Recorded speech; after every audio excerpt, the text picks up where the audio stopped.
صدورنا بالعلوم النافع. أشهد أن لا إله إلا الله وحده لا شريك له وأشهد أن سيدنا محمدا عبده ورسوله. اللهم صل وسلم وبارك على سيدنا محمد وعلى آله وصحبه أجمعين. قال الله تعالى في القرآن العظيم: أعوذ بالله من الشيطان الرجيم. بسم الله الرحمن الرحيم. وإذا كل واحد لا إله إلا الله الرحمن الرحيم. وقال نبينا محمد صلى الله عليه وسلم: من يريد الله به خيرا يفقهه في الدين. صدق الله العظيم وبلغ النبي الحبيب الكريم ونحن ذلك من الشاكرين والشاكرين والحمد لله رب العالمين. Ma'asyiral muslimin, sahabat-sahabat semuanya, majelis majelis taklim, musalla al-afiyah yang senantiasa diberi kesehatan, kesenangan dan rohani. Mari kita sama-sama bersyukur kepada Allah Subhanahu wa taala dan mengucapkan hamdalah. Alhamdulillahi rabbil alamin. Semoga kita senantiasa terbiasa mengucapkan lafaz hamdalah sebagai wujud daripada kita menjadi abdan syakurah, senantiasa menjadi hamba yang berusaha untuk bersyukur kepada Allah Subhanahu wa taala. Salam dan salam bersama-sama kita sanjung yang mungkin Rasul Muhammad sallallahu alaihi wasallam, keluarganya, sahabatnya, hingga kita umatnya. Baik, kita pesan-pesan berusaha menjadi walidain, tapi sama kedua orang tua kita. Bisa kita doa suratul Fatihah, kita hadiahkan kepada orang tua kita, para guru kita, anak-anak kita, wabil khusus almarhum yang telah rahmatullah, jamaah muslimin al-afiyah. Semoga beliau semua yang telah mendahului kita diampuni segala dosanya, diterima amal ibadahnya, Allah berikan kemudahan dan zina. Dua yang masih hidup, semoga Allah panjangkan umurnya, sehatkan badannya, mudahkan segala urusannya. Alhamdulillah, insyaallah, bismillahirrahmanirrahim.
Dengan mengucapkan sesungguhnya Allah Subhanahu wa taala wajib melakukan kebaikan kepada hamba.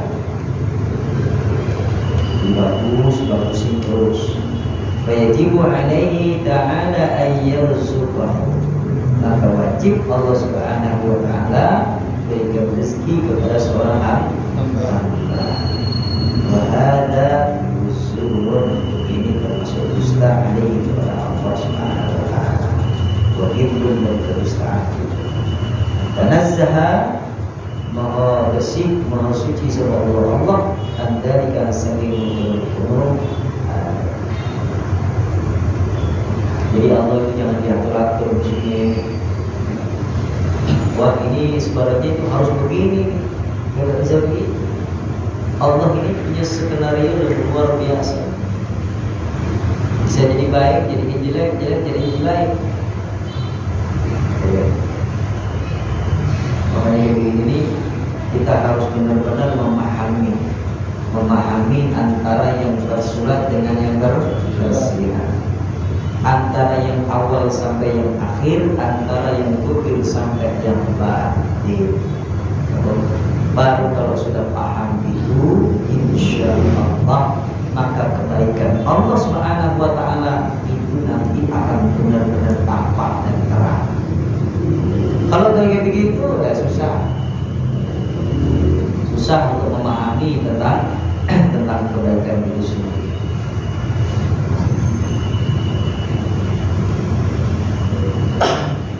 Contoh sederhana,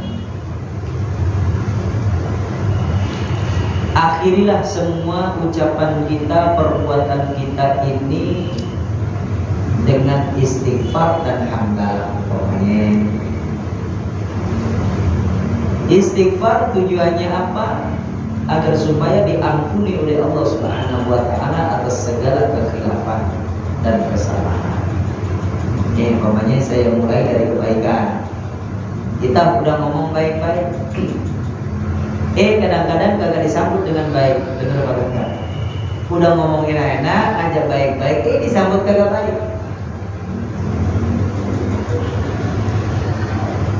Kita baca istighfar, astagfirullahaladzim, ya Allah ampunilah segala kesalahanku ini, ucapanku ini.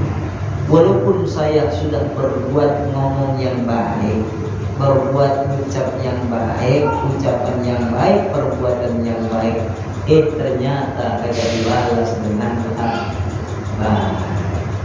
Istighfar kita baik, tapi kagak diterima. Setelah itu kemudian kita bersyukur kepada Allah dengan bacaan Alhamdulillahirabbil alamin. Walaupun untuk sementara ini belum diterima, kita itibar kepada Nabi. Allahumma ya Allah, berikanlah petunjuk kepada umatku, karena mereka semuanya belum tahu. Coba kalau tahu, kalau bakalan gitu. Berarti istighfar sama hamdalah, bersyukur sama Allah Subhanahu wa Ta'ala. Begitu juga yang buruk, namanya gitu, yang jelek, apalagi kita benar-benar istighfar dan memohon ampun, bertaubat kepada Allah Subhanahu wa Ta'ala bita'jilit taubah. Dengan segera akan kita bertaubat kembali di jalan Allah Subhanahu wa Ta'ala. Ya Allah, ternyata selama ini yang aku lakukan salah, ya Allah. Disempurnakan lagi dengan apa? Alhamdulillahirabbil alamin. Ya Allah, benar ini salah saya, ya Allah. Tapi selama ini ya Allah, saya salah, kagak pernah itu kunjung datang ya Allah kesadaran di dalam qalbiku. Ternyata kesalahan hari ini ya Allah bisa mampu untuk mensadarkan diriku.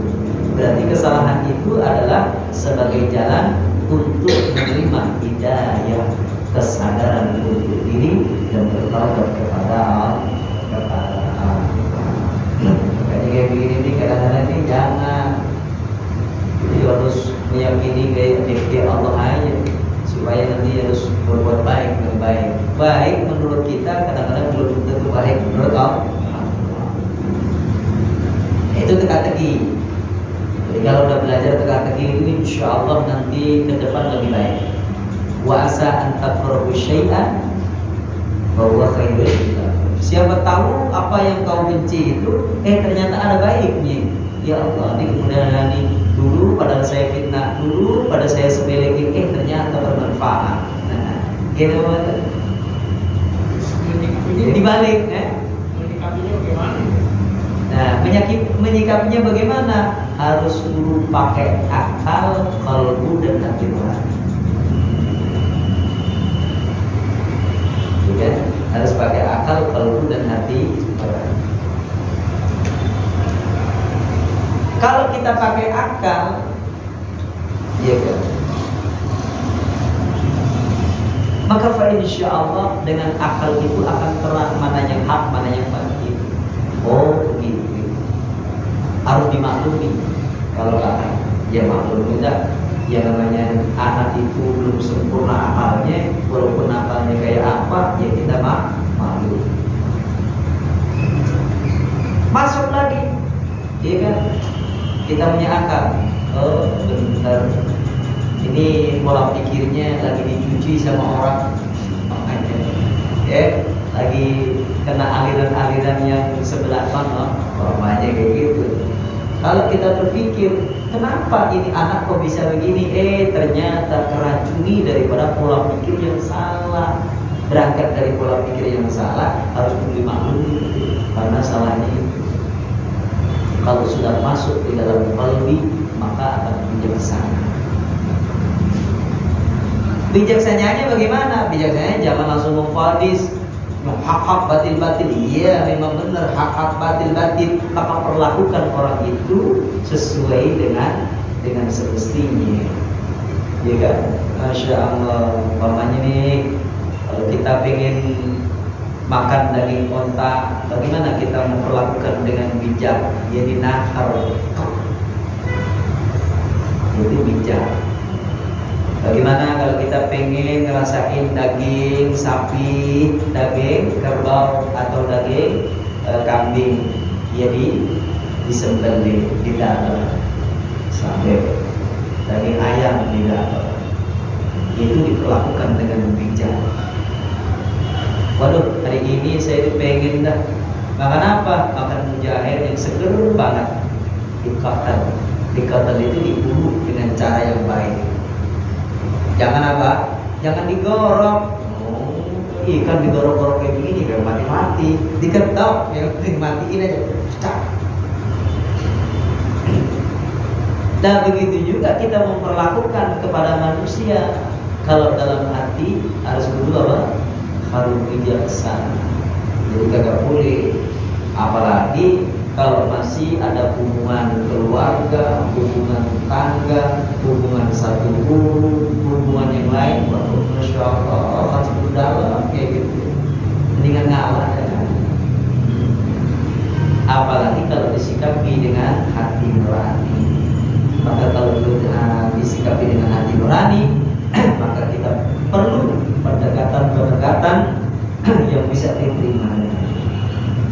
Itu cara menyikapi. Jadi jangan menyikapi. Kalau kagak pakai hati nurani bagaimana? Waduh, rusak semuanya dah. Jadi manusia diperlakukan seperti binatang.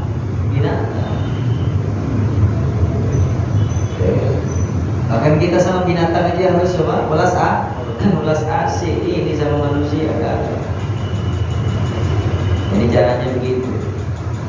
Jadi kadang-kadang disilang gitu. Jadi disilang. Banyak hati-hati kalau sudah main ke arah sini itu harus kumpul hati-hati. Jadi hati-hati. Artinya apa? Senang boleh, jangan kau melewati batas. Benci juga boleh, jangan keterlaluan. Yang sedang-sedang aja. Standar daripada senang dan benci itu kau arahkan kepada siapa? Kepada Allah Subhanahu wa Ta'ala dan Rasulnya. Itu nanti beres. Kalau senang kita diarahkan kepada Allah Subhanahu wa Ta'ala dan Rasulnya, jadi beres. Itu akan memahami bagaimana perbuatan Allah terhadap seorang hamba. Yang di belakang dijelaskan.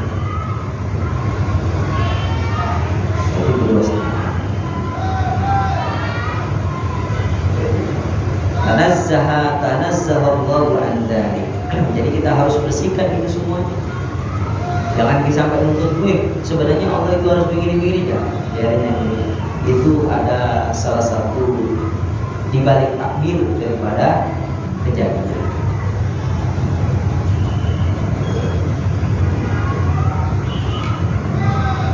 Wa khalquhu mengkaulai tada'aki Allah imana iman fi zaidin ing dalam zakit matalan ing dalam umpaman.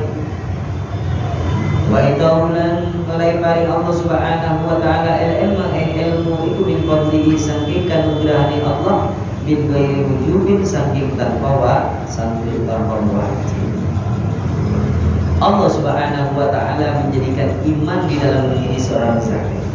Allah Subhanahu wa taala berikan anugerah ilmu di dalam Zaid itu sendiri adalah min fadlihi, daripada anugerah Allah. Agar min ghairi ujubin, tanpa wajib.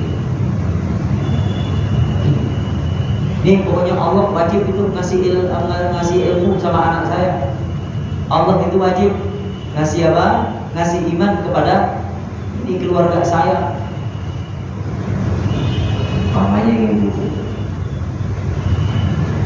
Nah ini nanti akan terjadi, ya, terjadi. Nah kalau yang saya saksikan, kalau ilmu pengetahuan boleh jadi mbahnya kiai, anaknya kiai, cucunya jadi kiai. Yang diwariskan adalah ilmu pengetahuan, ilmu kitab, ilmu Al-Quran, ilmu hadis, ilmu falak, ilmu mantek, ilmu ma'ani, ilmu balaghah, ilmu tafsir dan lain sebagainya. Itu bisa diwariskan. Bisa apa?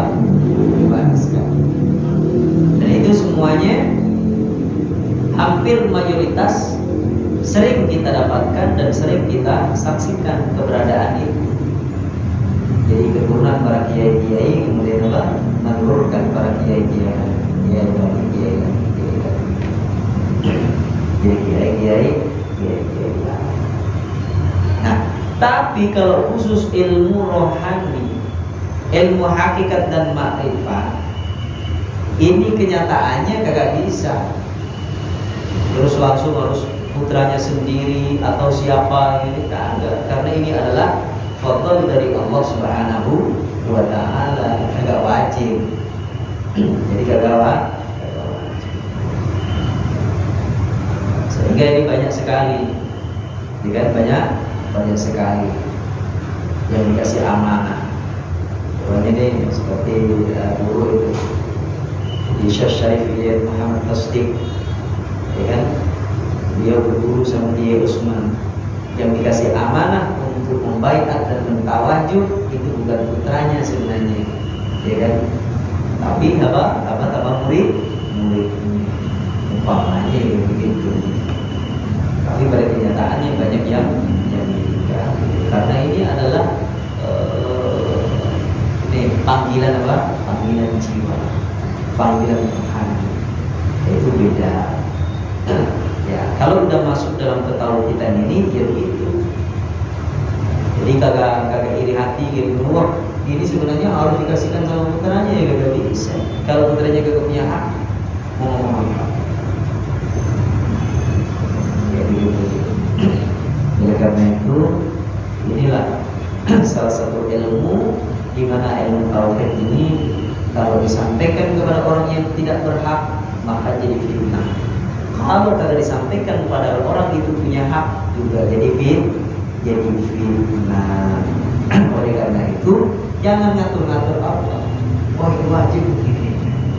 Tidak bisa. Ini kalau saya amati dan saya saksikan, paham ya? Ini beda. Jadi kalau Al-Quran, hadis, kitab yang ini boleh diajarkan kayak begitu. Jadi buku pesantren gitu. Tapi kalau ilmu, kalau rohanianya kagak bisa. Ini sudah ada jatahnya di sana. Ya, sudah ada takdirnya dari Allah Subhanahu wa taala. Tidak bisa. Karena fadl Allah Subhanahu wa taala, anugerah Allah Subhanahu wa taala, kagak wajib. Jadi ini nyata. Bagaimana setengah sangi barang yaitu tukang tumpa alal mutazilah ing atas mutazilah apa annal atfala saat temene bocah-bocah cilik, anak kecil. Iku yang silu menurut bihi kelawan atfal apa adararu bahaya minat askami dari biro-biro penyakit wal amradi dan turor. Wahada utawi iki itu kenyataan yang silu bihil darar wal askam wal amrad ikulah solaha orang tahu bisa dimujud fihi yang dalam ada lil afari ma'la. Ini seperti pemikiran orang-orang Mu'tazilah. Ada anak kecil nih ceritanya. Dia tertimpa bahaya, tertimpa musibah. Musibah apa? Musibah sakit. Maka dia mengatakan hadalah solah fihi lil. Ini kalau bagus ini. Anak kecil dibikin sakit kayak begini. Amannya. Kalau kasihan kayak gitu. Jadi gak bisa. Itu adalah kuasa Allah. Innallaha ala kulli syai'in qadir. Mau orang tua, mau orang muda, mau anak kecil, mau kayak begini, itu semuanya adalah hak prerogatif Allah Subhanahu wa ta'ala. Kadang-kadang kita kan kasihan kan, udah kasihan ya. Ya seperti kita semuanya kan jadi orang tua kan. Kalau lihatin anak kita lagi dalam keadaan sakit, kira-kira kasihan gak? Kasihan sampai berobat sama sini saya mudah mandir. Ketika waktu itu mudah mandir sampai ke mana? Ke Surabaya, begini, walaupun ujung-ujungnya ini dipanggil oleh Allah, dijemput oleh Allah Subhanahu wa ta'ala. Itu perjuangannya orang tua. Nah kalau sudah kayak begitu kan puas, ya kan? Kalau kita udah ikhtiar maksimal, puas kita kayak begitu. Nah inilah letaknya apa? Letaknya tauhid antara hubungan kita kepada Allah Subhanahu wa ta'ala. Jangan kayak begini nih, kagak kasihan bener nih Allah sama anak kecil kayak begini, kagak kasihan lagi kayak gini. Jangan seperti pikirannya orang-orang Mu'tazilah.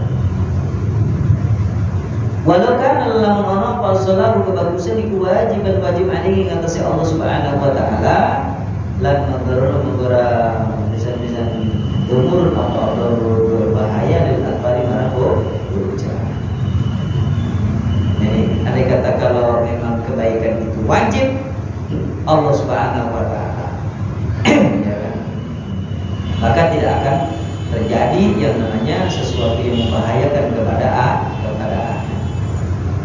Liannahum karena satu meneh Mu'tazilah itu yang kuruna mengucap sebuah Mu'tazilah mengucapi apa innallaha sadaqani Gusti Allah ya syukuran hingga sama Allah al-wajib yang wajib ada yang atas Allah Subhanahu wa ta'ala.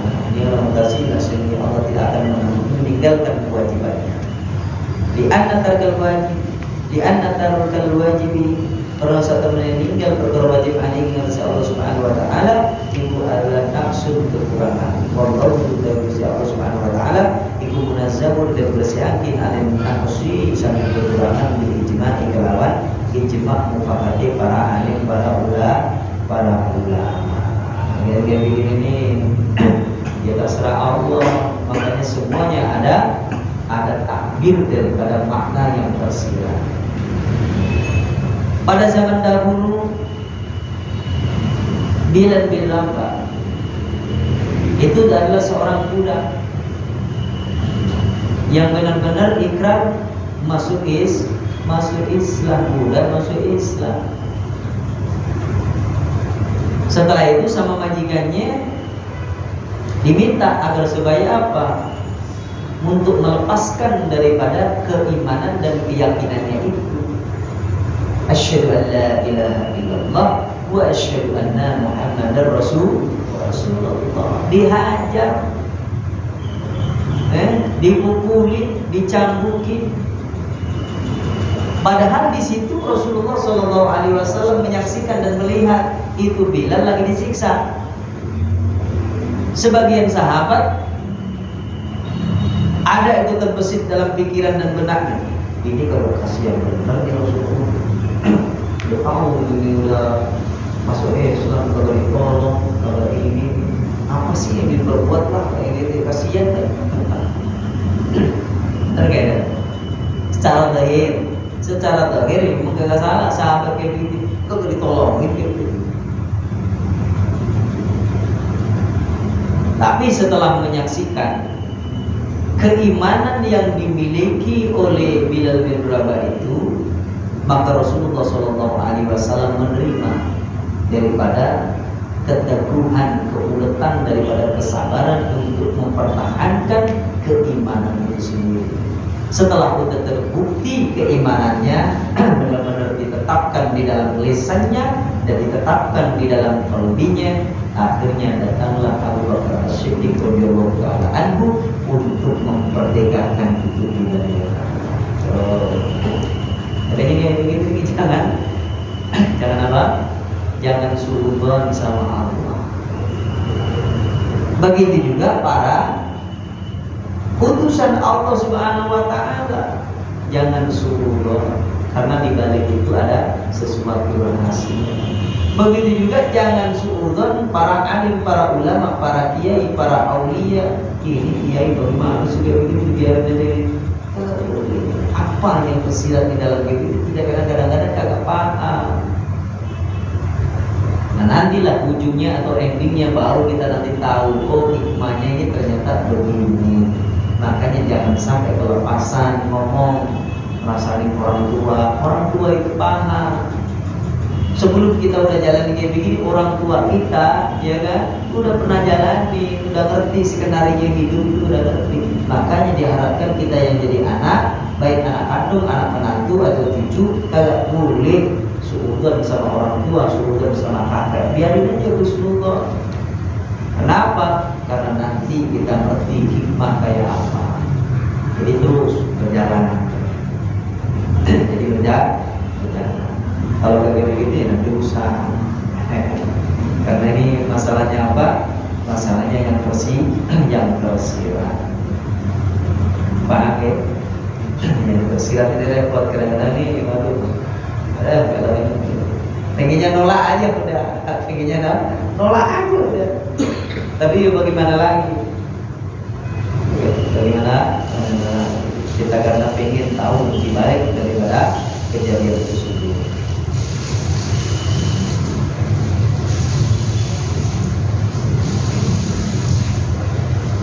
Wa idza batuhu utawi oleh paring ganjaran Allah Ta'ala lil mutii marang taat iku fadlun keutamaan minallah minhu saking Allah Subhanahu wa ta'ala wa ta'ala saya Allah lil asyik dan maksiat iku adlun keadilan minhu saking Allah Subhanahu wa ta'ala.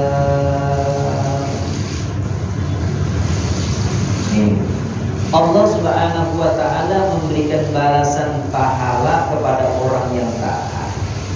Itu adalah Allah. Allah Subhanahu wa ta'ala menyiksa orang-orang yang ahli maksiat itu karena keadilan Allah Subhanahu wa ta'ala. Dipahami dari fadl Allah, ya kan, fadl Allah. Kita ini dapat anugerah yang terkenal dengan apa? Dengan rahmat dan fadl Allah. La yadkhulul ahadukum jannata bil amali. Yang semuanya di antara kita semuanya ini kagak masuk surga dengan amalnya. Wala anta ya Rasulullah. Bahkan bukan kau ya Rasulullah masuk surga dengan amalnya. Na'am iya. Illa iyataghammadani Allah bi rahmatihi wa fadlihi. Kecuali Allah Subhanahu wa ta'ala berikan apa?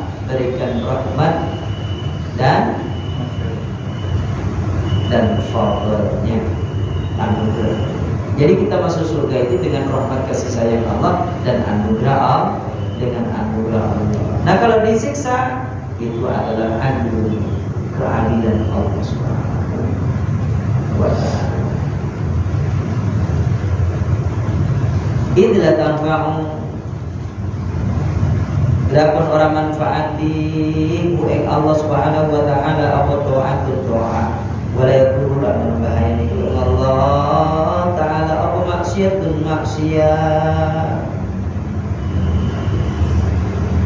Jadi ketaatan yang selama ini kita lakukan itu juga kagak bermanfaat untuk Allah. Begitu juga kita berbuat maksiat itu juga kagak membahayakan Allah Subhanahu wa ta'ala. Kita taat Allah juga kagak untung, kita berbuat maksiat Allah juga kagak rugi. Gitu tuh harus diyakini. Di annahu kana sedaya Allah Subhanahu wa taala iku an-nafi'u zat kang paling manfaat, ad-daru zat yang paling bahaya madarat. Karena Allah Subhanahu wa taala itu yang memberikan manfaat dan memberikan madarat. Wa inna ma hadhihi ta'at angin mestine utawi ikilah pira-pira ketaatan wal ma'as dan pira-pira maksiat iku alamatun dari tetenger ala anna Allah taala ing atase satemene Allah Subhanahu wa taala iku yusibu bareng ganjaran sapa Allah wa yu'aqibu lan bareng siksa sapa Allah bareng siksa sama Allah man ing wong ittasafatan bersifatan sapa man bihima kelawan karunia. Jadi kalau dia mau menunjukkan mau menikmati masih ya. Jadi kita ketahui bahwa ketaatan dan kemaksiatan itu adalah salah satu tanda. Dan tanda. Jadi kalau orang itu diberi pahala oleh Allah dibalas dengan surga itu taat. Orang yang mendapatkan siksaan Allah, penderitaan dari Allah Subhanahu wa taala itu ahli maksiat. Insyaallah.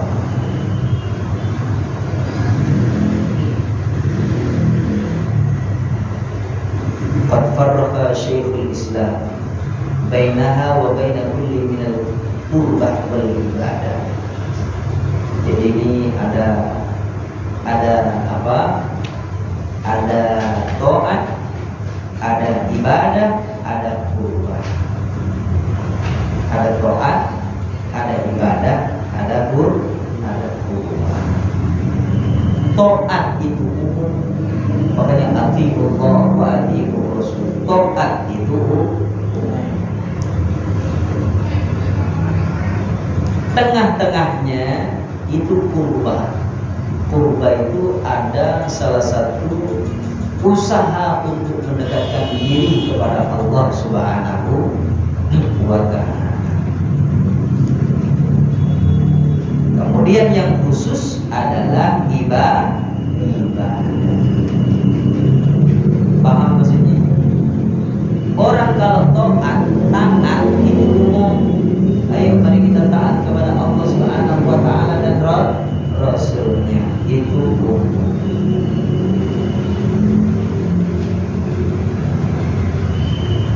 Itu taat.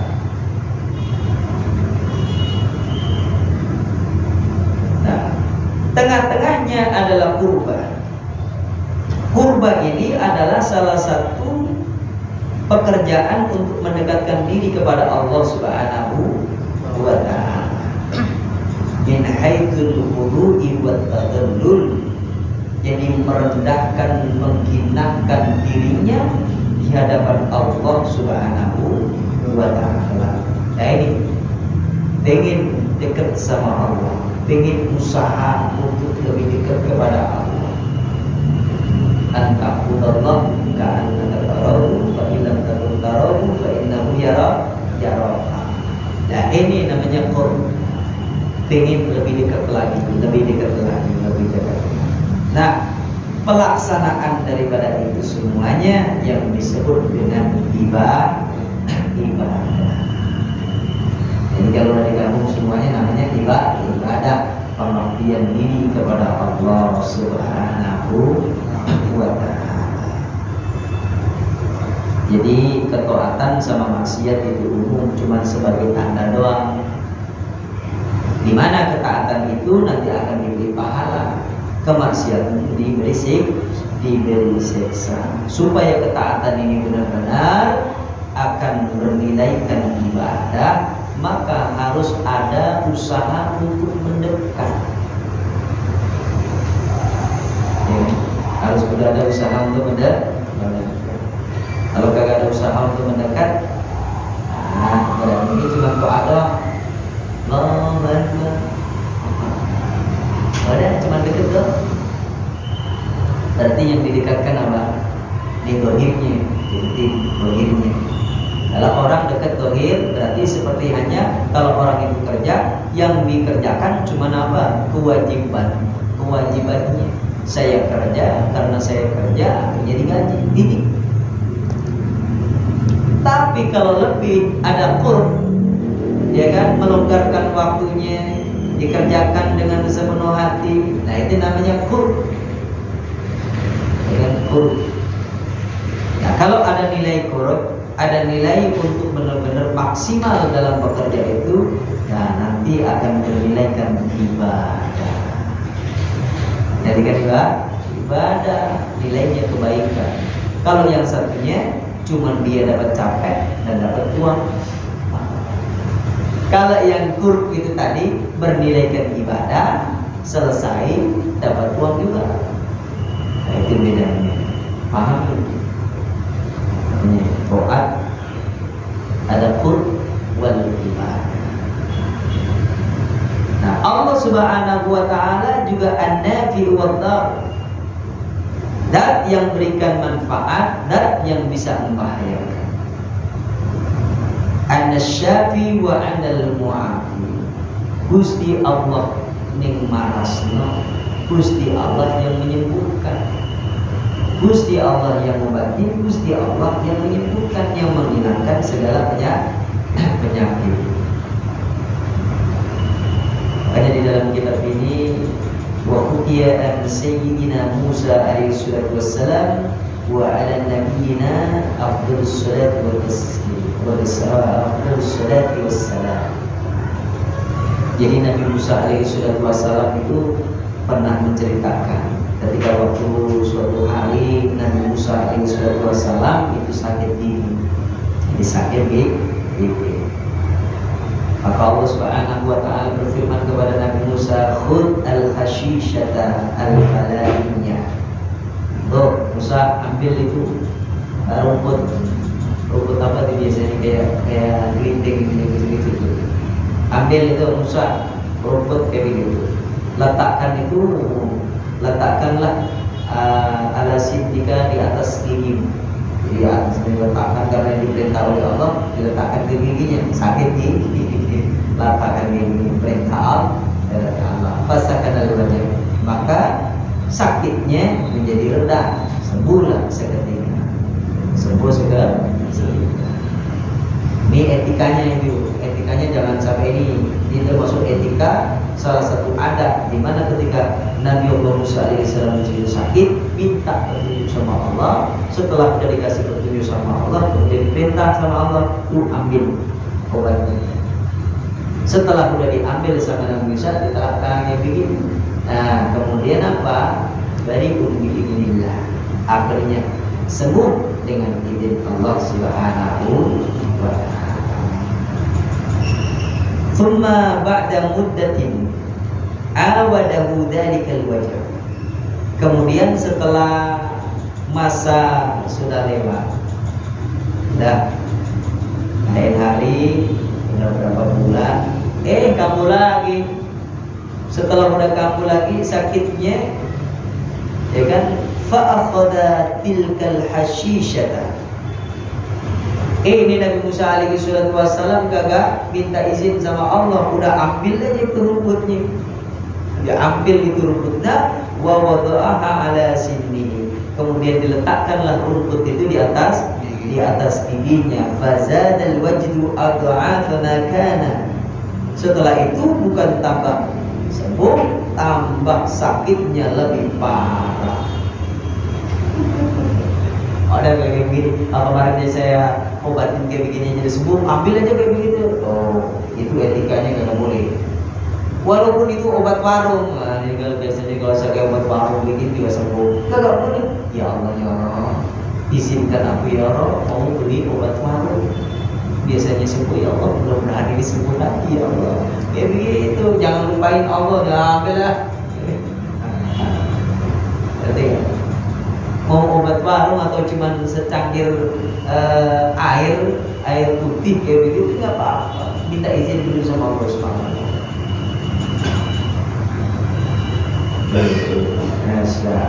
Fastaghatha ila Allah.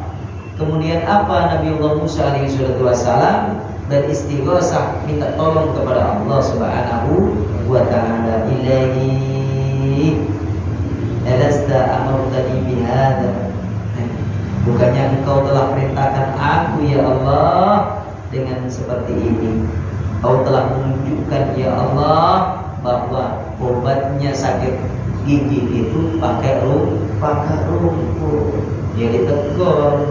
Itu kan kemarin Musa, tapi sekarang beda lagi. Itu kemarin. Kayak begitu. Kayak begini minta dulu sama Allah, ya Allah. Kalau saya mau ngambil burung aja kayak begini minta dulu sama Allah.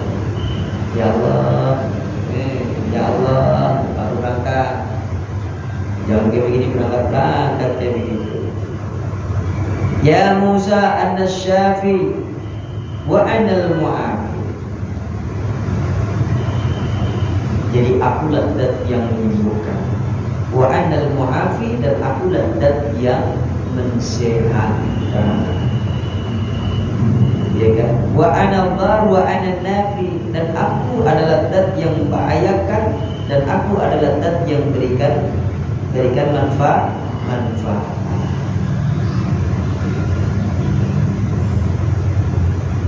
Masya Allah. Qasattani fil mar'ah al-ula fazalat mardaka wal an qasada al-hashishata wa ma qasattani ya Allah. Yang dulu itu karpane siapa? Itu kehendak Allah Subhanahu wa taala. Tuh ambil, diambil. Setelah itu ditaruh di sini, ditaruh di sini. Nah, kalau yang kedua ini wahai Musa, itu karmu dewe. Tahu karmu dewe? Semuanya maunya sendiri. Mentang-mentang begini udah kayak begini, apa-apa mau ambilin kayak gitu. Jangan. Makanya malah kalau orang tua kita dulu itu, umpamanya nih perutnya lagi mulus, lagi kembung kayak begitu, ambil itu daun simbukan, jambu, kan? Daun simbukan, daun jarak ya. Kalau di sini daun jarak ya, kalau daun simbukan kayak gitu, pegang, dunia kayak begitu, kayak begini. Nah sebelumnya ya, Bismillah, gini lah. Sebelum kayak begitu, juga diomongin dulu kayak begitu.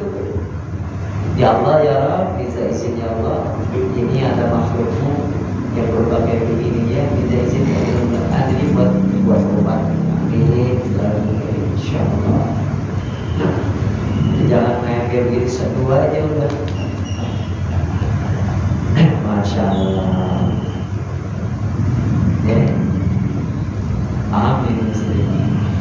Jadi walaupun itu sudah bentuknya bentuk kapsul, jangan percaya sama kapsulnya. Yang menyembuhkan adalah Allah, yang menyehatkan adalah Allah Subhanahu wa taala. Supaya nanti akidahnya enggak yang ini kadang-kadang Masya Allah akidahnya di luar biasa. Di luar biasa. Oke. Ketaatan dibalas dengan surga, ya kan? Kemaksiatan dibalas dengan siksa. Ya Allah. Faman mengusahakan yang mengarut dengan bisa paman kurmamu ing kepada Allah Subhanahu wa taala wa faqum mujojoki sapa Allah ikman itu hati marang Allah. Maka ketika Allah Subhanahu wa taala mengendaki orang-orang ini benar-benar taqarrub ila Allah, maka disesuaikan dengan ketaatannya. Allah kasih kemudahan, rajin ibadah, rajin ngaji, paham ilmunya. Itu tandanya apa? Tandanya orang benar-benar dikehendaki oleh Allah untuk taqarruban ila Allah. Jadi mendekatkan diri kepada Allah Subhanahu wa taala. Waman siapa yang mengarahkan lamun ngarapake sapa Allah khidlanahu yang berpaling kepada Allah Subhanahu wa taala wa budahu dan ada sapa Allah Subhanahu wa taala khalaqa mengkodaki sapa Allah fi kalaman al-ma'siyata maksiyah. Barang siapa yang dikehendaki oleh Allah Subhanahu wa taala berpaling darinya, jauh darinya, jauh dari Allah, berpaling dari Allah, maka Allah Subhanahu wa taala menciptakan maksiat baginya. Maksiat itu jalanin gitu. Makanya la haula wala quwwata illa billahil aliyyil azim. Fa jami'ul umuri mengko tawi sekabiane pira-pira perkara min af'alil khairi sangi pira-pira pekerjaan kebaikan wasyarri lan kaolahan iki yakhluqu tadaga sapa Allah ta'ala wa sapa Allah subhanahu wa ta'ala. Maka semua urusan dari perbuatan Allah yang baik yang buruk itu adalah diciptakan oleh Allah. Ya dalam kalau sedihnya Allah Subhanahu wa taala itu kalau dadaga sapa Allah al-abda engkau la wa man barang amala kaglakoni wa ing masuk alhamdulillah di qauli ta'ala di qauli ketika Allah azza wa jalla azza wa jalla al-mu'awwin sapa Allah wallahu khalaqakum wa ma ta'malun. Wa ma dari Allah ibu khalaqu tadaga sapa Allah ka bisa kabeh manan barang ta'malun kang agawe sapa sira kabeh. Allah telah menciptakan kalian dan apa yang kalian perbuat. Ini jelas yakini. Yang nampak baik dan buruk itu semuanya yang menciptakan adalah Allah. Tapi kenyataan maksiat dan taat itu adalah harus benar-benar diperhatikan. Kalau kita dapat melaksanakan ketaatan berarti fadl minallah, akhirnya dikasih pahala sama Allah.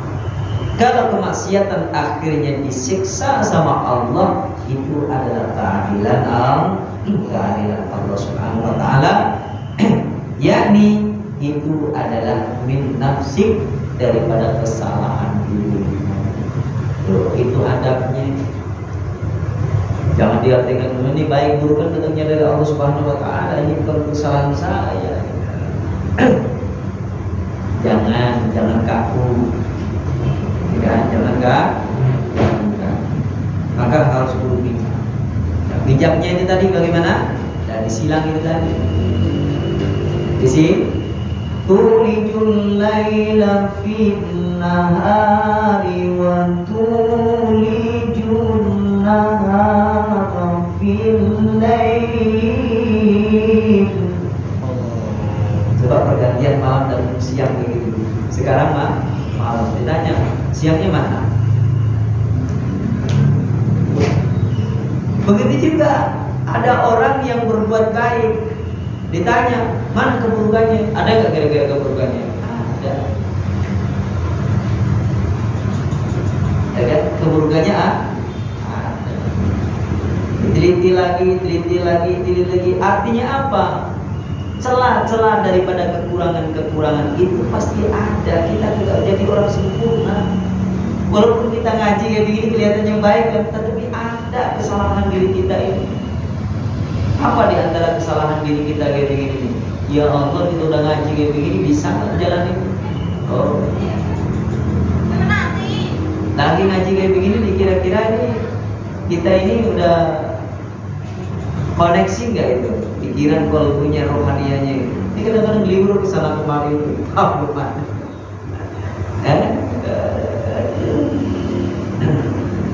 Begitu juga kalau ada ahli maksiat kayak begitu, ya kan, ditanya, ya kan, ditanya, kita ngaji kayak begini baik gak? Baik.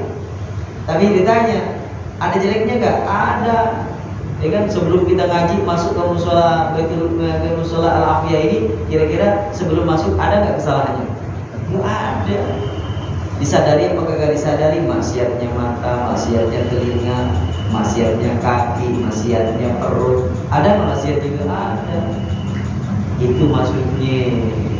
Begitu juga kita nyaksiin orang-orang yang ahli maksiat, minum-minuman, main judi, kayak gitu. Ditanya, ada nggak kebaikan ini? Ada. Nah, kemarin alhamdulillah dia masya Allah baik beneran. Dia kenapa baik? Masya Allah bener-bener dah. Ya kan? Ketika waktu saya lagi pusing kayak begitu, ternyata yang ngasih petunjuk dia. ya kan? Yang nolongin dia, yang jelasin dia, umpamanya gitu kan. Nah, makanya disinilah kita itu adalah boleh suruhan tentang makhluknya Allah Subhanahu Wa Taala. Boleh terserah dari Allah. Kalau begitu insya Allah nanti biar hidup kita ini selamat dunia, selamat akhir, selamat akhir. Ya Allah.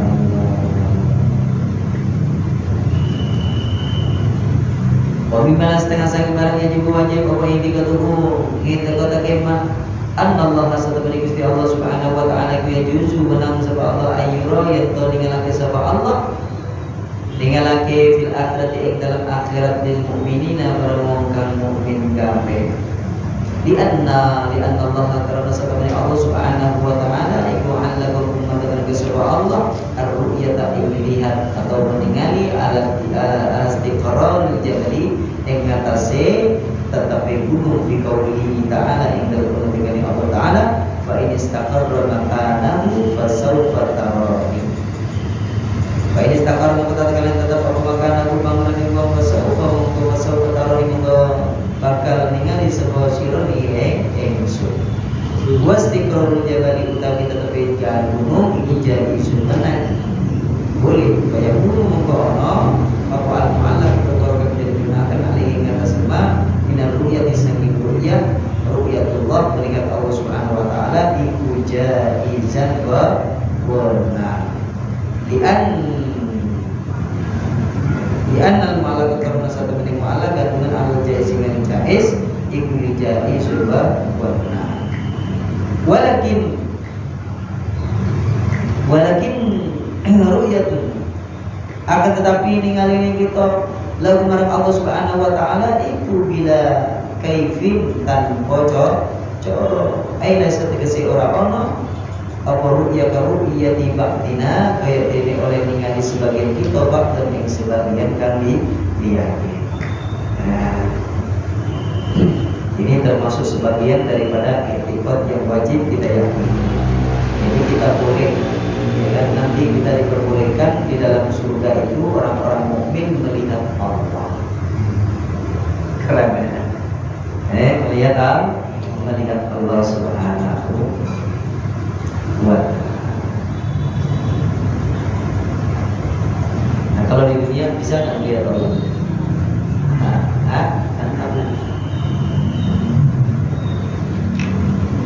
Ini keren, ini masalah ilmu tauhid ya. Jadi melihat Allah Subhanahu Wa Taala itu bila kaifin tanpa cara. Kalau pakai cara gitu ya bukan melihat Allah. Bukan seperti kita seperti melihat dia begini, benda melihat ini kan. Ya. Makanya orang-orang yang ahli tauhid itu, ya kan, diharapkan supaya menyaksikan adanya Allah Subhanahu Wa Taala wajibul wujud, wajib adanya. Makanya seperti yang kemarin saya sampaikan, kalau kamu ingin melihat Allah Subhanahu Wa Taala, lihatlah afal perbuatan Allah, perbuatan Allah. Kita sampai kumpul di mushola al-afiyah ini ya perbuatan Allah. Wallahu khalaqakum wa ma ta'malun. Allah yang menciptakan kita dan apa yang kita perbuat ini ciptaan Allah Subhanahu Wa Taala. Itu afalnya Allah Subhanahu Wa Taala. Kita melihat sifatnya. Jadi memandang sifatnya. Coba antara anak satu dengan yang lain, kita saksikan dengan mata qalbi, mata kepala dan mata qalbi. Bagaimana anak yang punya adab sama orang tua dengan anak yang kurang beradab? Bisa nggak kita saksikan? Bisa. Nah, begitu juga Allah Subhanahu Wa Taala itu Maha Rahman, Maha Baik, Maha Kasih Sayang. Bisa nggak kita rasakan? Bisa nggak kita pandang kebaikan Allah Subhanahu Wa Taala? Jadi kita melihat dan memandang daripada sifat-sifat Allah Subhanahu Wa Taala. Bisa nggak kita mandang daripada asma Allah Subhanahu Wa Taala, nama daripada nama-nama Allah Subhanahu wa taala yang Maha Agung? Ya bisa. Nah, kalau giliran yang zatnya ini loh, ya kan, yang tidak mampu orang itu bisa melihatnya, kecuali orang-orang yang sudah dikehendaki oleh Allah Subhanahu wa taala. Dan ini sudah kagak boleh wilayah. Jadi kalau yang memandang dalam zatnya Allah Subhanahu wa taala, itu adalah wilayah yang mursyid. Wilayah apa? Mursyid. Di mana itu nanti ada salah satu perjanjian dengan salah satu yang rahasia yang dirahasiakan antara dia dengan gurunya dan gurunya sampai kepada Rasulullah Shallallahu Alaihi Wasallam. Bagaimana kita melihat Allah, ru'yatullah, melihat Allah Subhanahu wa taala. Jadi ini rahasia, dan maaf kalau bisa saya sampaikan karena ini sudah garis merah yang tidak boleh disampaikan. Ini kalau Allah Subhanahu wa taala.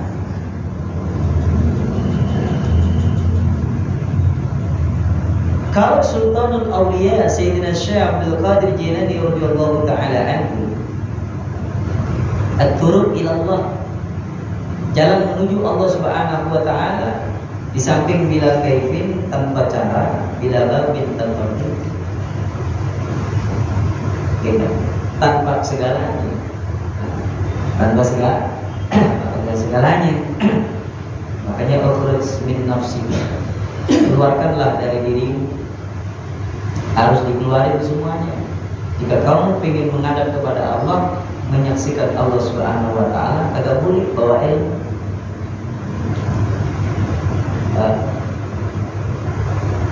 Bertolak belakang itu. Kita datang kepada Allah, kagak boleh bawa ilmu. Buat apa ilmu? Kagak bisa gitu. Pakai hartamu, pakai sesuatu yang menjadi istimewa lah, yang paling istimewa terhadap dirimu, kagak perlu. Keluarkan semua. Yang diminta oleh Allah Subhanahu wa taala adalah dirimu saja. Dirimu saja.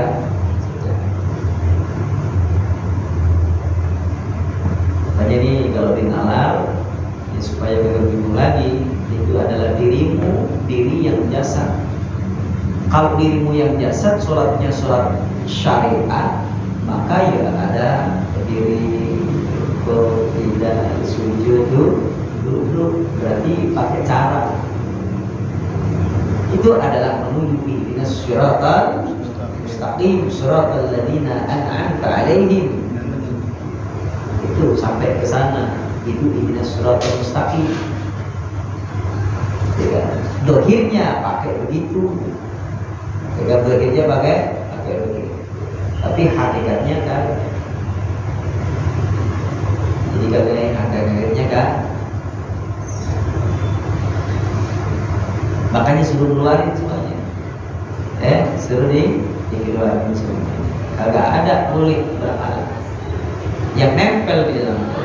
Makanya nih kita sholat dohir, di dalamnya itu adalah terdapat rukun qalbi.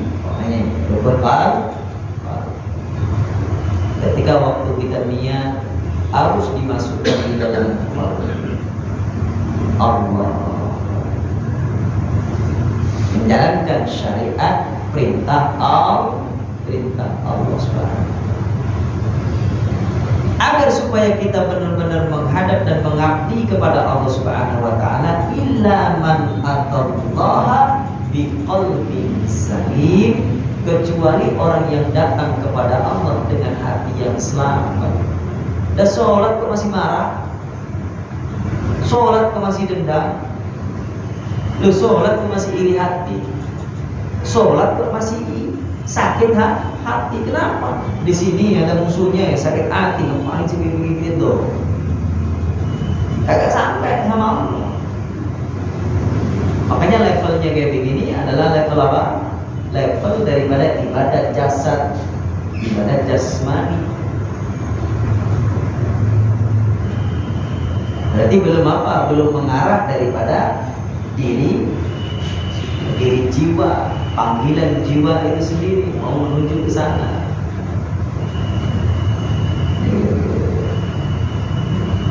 Itu gambaran-gambaran daripada apa?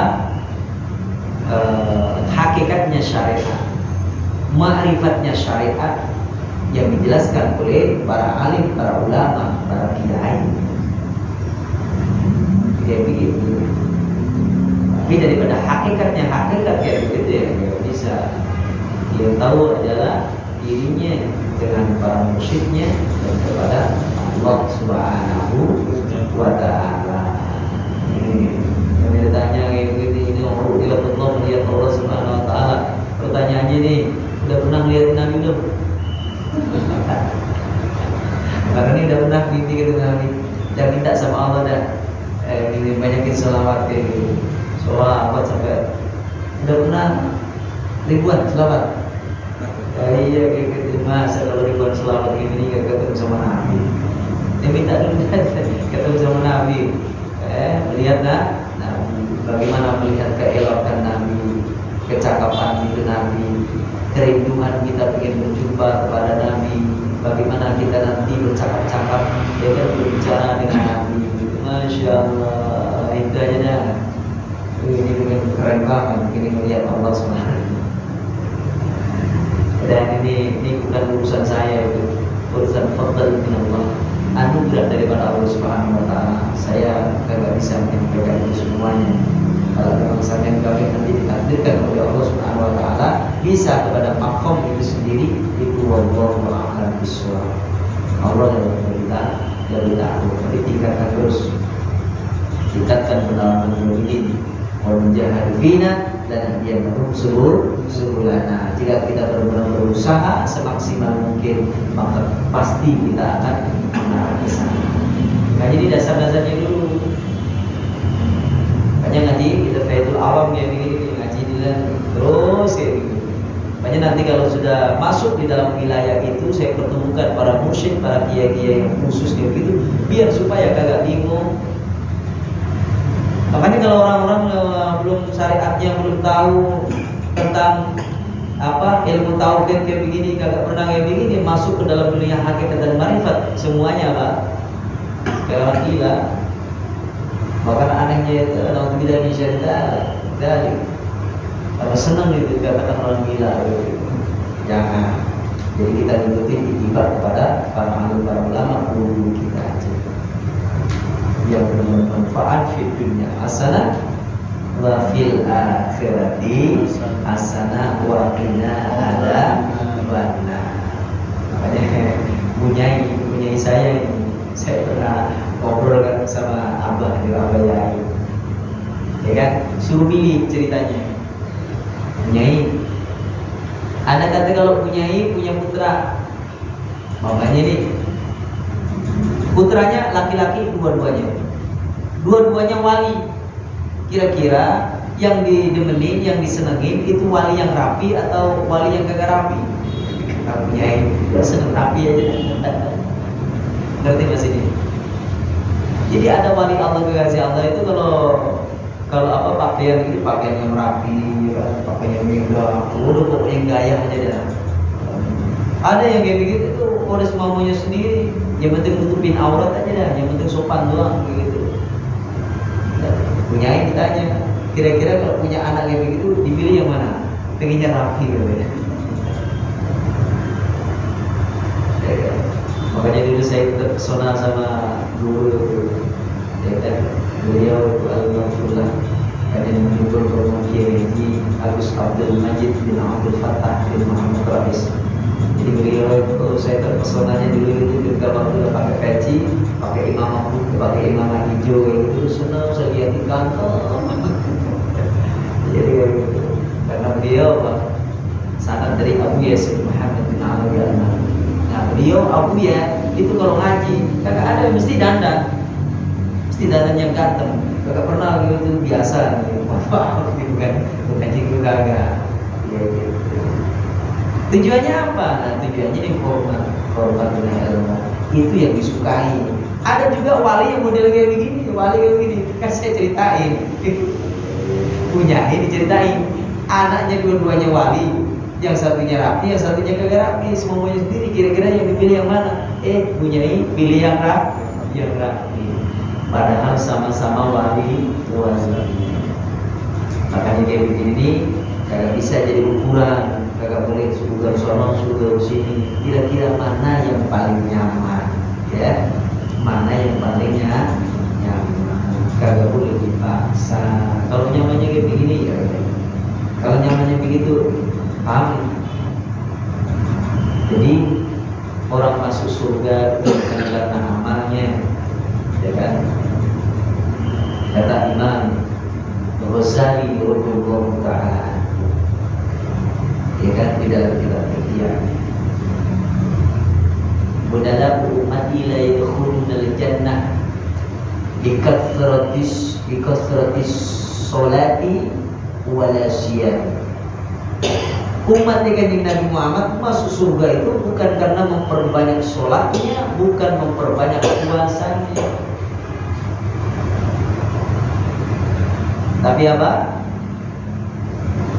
Tapi umat Kanjeng Nabi masuk surga ini adalah bisalamatus suduri, dengan selamatnya hati. Makanya jaga kayak gitu, udah nanti udah jangan sudah mau model begini-begini terserah, yang penting nyaman.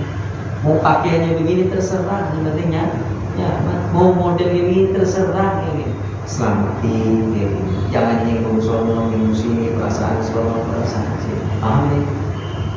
Kalau udah kayak begitu enak, model apa aja ada enak. Subhanallah. Kalau orang sudah kayak begitu, insya Allah, kemudian Tudkhuluha bisalamin, orang akan masuk surga Allah Subhanahu wa taala dengan selamat. Makanya ini jangan tertipu dengan zahirnya ya, jangan tertipu dengan zahirnya. Innallaha la yanzuru ila suwarikum wa la ila ajsamikum, walakinnallaha yanzuru ila qulubikum wa a'malikum. Allah tidak memandang itu zahirnya. Mau bentuknya kayak gini, pakaiannya begini, warna kulitnya begini, kagak. Yang dipandang oleh Allah adalah hatinya dan perbuatannya. Mamanya dipakai imamah, pakai jubah, pakai surban kayak begini, itu hatinya bagaimana? Dan niat dalam kalbunya seperti apa? Itu yang diperhitungkan oleh Allah Subhanahu wa taala. Jangan sampai ini pakai peci, pakai jubah, pakai begini supaya dianggap jadi seorang ulama, menjadi orang yang ahli ibadah, tapi tidak ittiba kepada Rasulullah Sallallahu Alaihi Wasallam. Begitu juga kadang-kadang pakaian semamanya sendiri, akhirnya apa? Kamu pakaian luarnya doang yang bagus, hatinya juga keren, umpamanya kayak begitu. Itu adalah musuh hatinya. Paham? Itu namanya apa? Adalah bisalam disuruh nyelamatin hati, jangan suruh orang sama dosa. Insya Allah ada selamat semuanya kalau kayak begitu. Yang tahu hanya Allah. Wala tusaku anfusakum, jangan kau merasa sok suci. Wa a'lamu biman taqwa. Dialah Allah lebih tahu, lebih mengetahui siapa di antara kita ini yang bertakwa kepada Allah Subhanahu wa taala. Enak, kalau lanjut enak enteng, selamat bebas. Jadi bebas tapi mudah-mudahan kejadian malam hari ini insya Allah bisa meningkatkan kualitas iman kita, ihsan kita di hadapan Allah Subhanahu wa taala. Amin amin ya rabbal alamin. Allahumma ja'alna min ahli Allah ya Al-Qur'an اللهم افتح علينا بفضلك العارفين وبفضلك والشفقة والشهادة ورحمتك الرحيم. ربنا ظلمنا أنفسنا وإن لم تغفر لنا وترحمنا اللهم إنا نعوذ بك من عون لا ينفع ولا يخشى ومن دعاء مستجاب ونعوذ بك من الكسل ونعوذ بك من العجز والسلامة بسم الله الرحمن الرحيم. الحمد لله رب العالمين والسلام عليكم ورحمة الله وبركاته.